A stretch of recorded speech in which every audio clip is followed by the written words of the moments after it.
untuk saudara dengan saya, sehingga saudara dengan saya mengalami satu kasih karunia yang berasal daripada Allah, yaitu karya keselamatan. Amin. Ya, sehingga bagian firman Tuhan dibilang itu bukan hasil usahamu, tapi itu adalah pemberian Tuhan. Haleluya. Jadi hari ini saudara bisa datang beribadah, saudara bisa memuji Tuhan, bisa menyembah Tuhan. Itu bukan hasil usahamu, tapi itu pemberian Allah, penebusan Allah secara gratis bagi saudara dengan saya. Amin. Ya, puji nama Tuhan. Hari ini kita akan sama-sama baca dalam Matius 27 ayatnya yang ke-32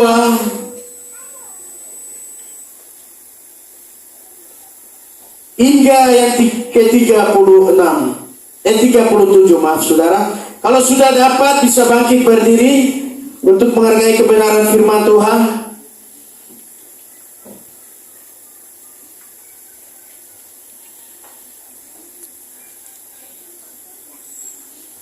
Yang tidak bawa Alkitab bisa melihat samping kiri kanan teman Anda.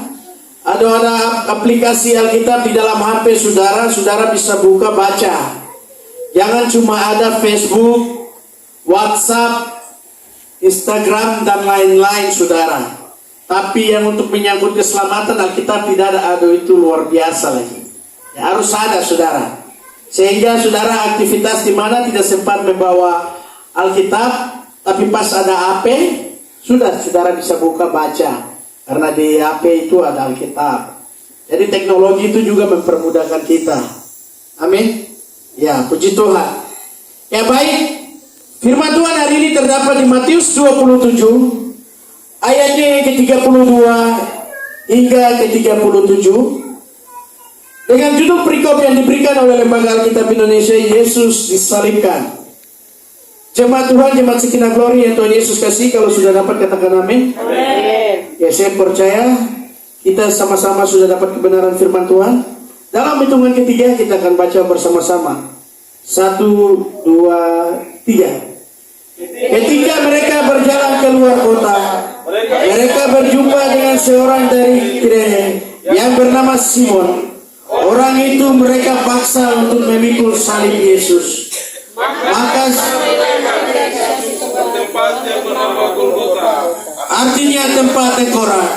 Lalu mereka memberi dia minum anggur bercampur dengan empedu. Setelah itu ucapnya, ia tidak mau meminumnya. Sesudah menyalibkan dia, mereka membagi-bagi pakaiannya dengan membuang undi. Lalu mereka duduk di situ menjaga dia. Dan di atas kepalanya terpasang tulisan yang menyebut alasan mengapa ia dihukum. Inilah Yesus, Raja orang Yahudi. Puji nama Tuhan, dipersilakan duduk.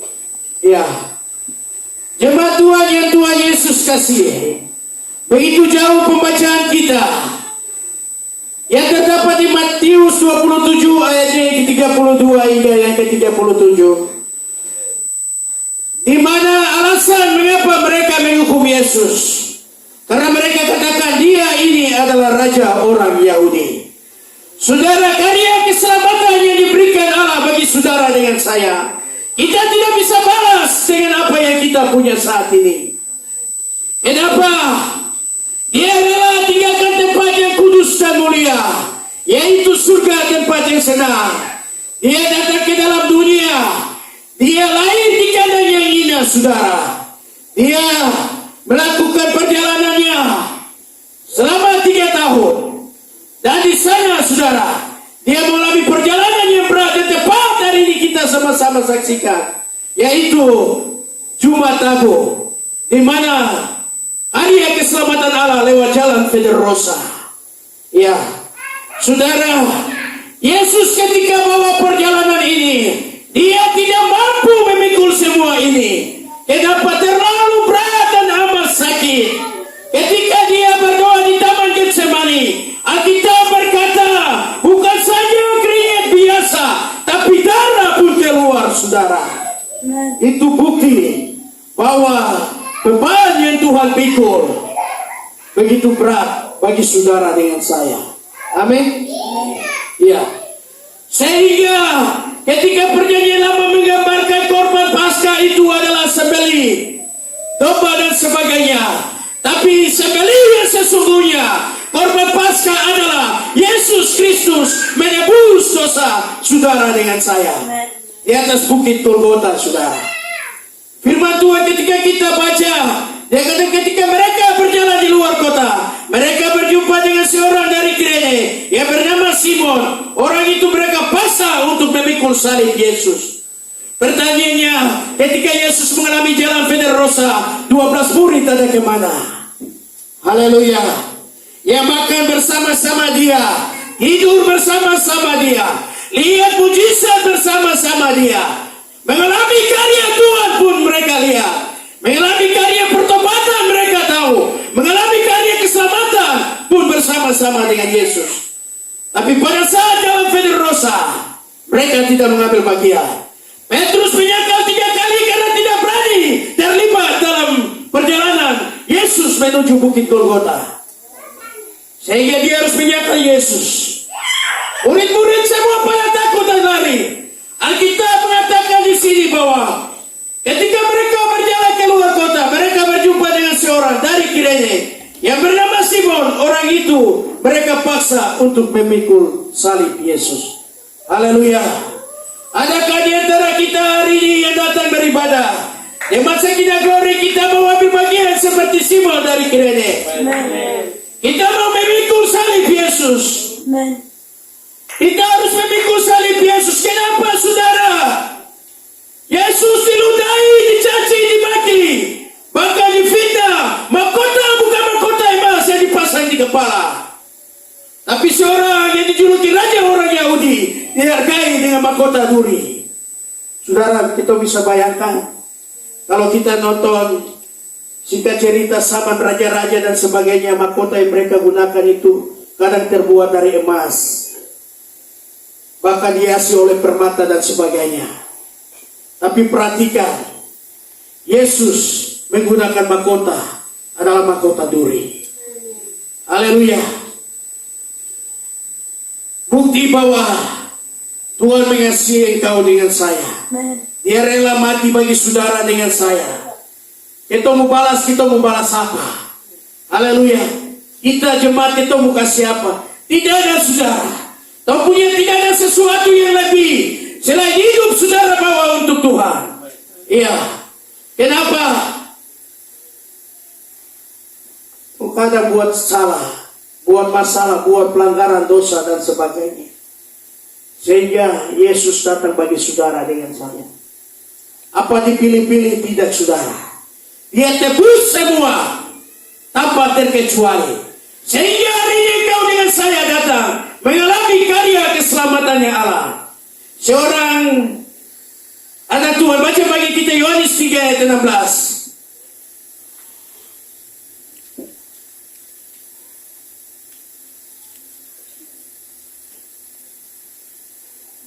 Injil Yohanes 3 ayat 16. Karena begitu besar kasih Allah akan dunia ini, sehingga dia telah mengaruniakan anaknya yang tunggal, supaya setiap orang yang percaya kepadanya tidak binasa, melainkan beroleh hidup yang kekal. Karena begitu besar kasih Allah akan dunia ini, sehingga ia mengaruniakan anaknya yang tunggal, supaya setiap orang yang percaya kepadanya tidak binasa, melainkan memperoleh hidup yang kekal. Ini jaminan saudara. Haleluya. Karena begitu besar kasih Allah akan dunia ini bagi saudara dengan saya, sehingga ia mengaruniakan anaknya yang tunggal, supaya kita tidak binasa. Amin. Kita tidak binasa, supaya kita punya mengalami kehidupan yang kekal, mengalami karya keselamatan daripada Tuhan. Hari ini kita sama tahu bahwa karya keselamatan daripada Yesus yaitu pengorbanan Dia bagi saudara dengan saya. Amin. Ya, jadi saudara jaga Tuhan di dalam hidup saudara, jaga baik-baik. Haleluya. Jangan masalah datang buat engkau jauh daripada Tuhan. Jangan persoalan datang buat engkau jauh daripada Yesus. Jangan tantangan hidup datang buat engkau jauh daripada Tuhan. Masalah ekonomi datang buat sampai kita tidak bisa lagi menyembah Tuhan. Tidak boleh, saudara. Tapi semakin masalah persoalan datang, semakin kita datang kepada Tuhan. Kenapa? Sebab di bawah kaki Yesus segala beban terlepas. Haleluya. Di bawah kaki Yesus masalah kami terlepas. Persoalanmu tinggi seperti gunung Siklopha, mu besar seperti laut Pasifika. Yesus lebih besar. Amin. Tidak perlu saudara melihat masalah itu terlalu besar. Tidak perlu saudara. Sekali-sekali kasih masalahmu untuk Tuhan yang ngurus. Bilang, Tuhan, ini masalah saya, ini persoalan saya, ini pergumulan hidup saya. Tuhan bisa beracara dalam masalah persoalan hidup saya. Saling tukar, Tuhan, inilah pelayanan yang saya ambil, Tuhan. Tuhan kerjakan bagian saya kerjakan bagian Tuhan di dalam ladang Tuhan. Saya percaya Tuhan akan turun tangan. Haleluya, saudara. Saudara mau mengalami karya keselamatan. Hari ini saudara sudah dapat secara gratis lewat pengorbanan Yesus Kristus bagi saudara dengan saya, yang terdapat di Matius 27 ayat 32 hingga yang ke-37. Puji Tuhan.